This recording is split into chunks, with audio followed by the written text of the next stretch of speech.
Hi, I'm Dr. Robert Mather, and today I want to talk to you a little bit about the moral credentials effect.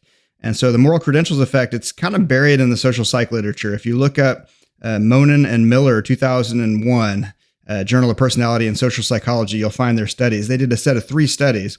It's kind of on the heels of the rebound effect literature that had come out before that. Rebound effect is where you suppress thinking about something and then it pops up more, like don't think about a white bear and you end up thinking about it more. Well, with the moral credentials effect, they did 3 studies. And in the first one, they had people looking at female job applicants, I think it was. I could be wrong about the details of it. I'm trying to remember back 30 years when I think about this. But they had people looking at one task where they're looking at gender, and then another task where they have the opportunity to, be unbiased or to be more discriminatory in their behavior. And they found that the people who worked to be non-discriminatory in the first task ended up being more likely to do that again and to be discriminatory in the second task.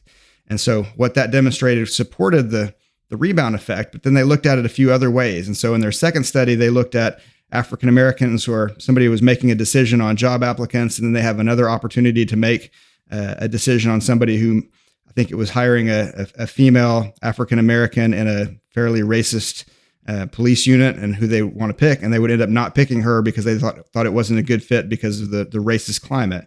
When reality was they were supposed to ignore that part of the problem. And so if they didn't make the racist choice in the first one, they were more likely to make it in the second one. And the reason that they were giving for these interpretations was they had established their moral credentials in the first place. So in that second study, in the first case, I'm not a racist because I did this.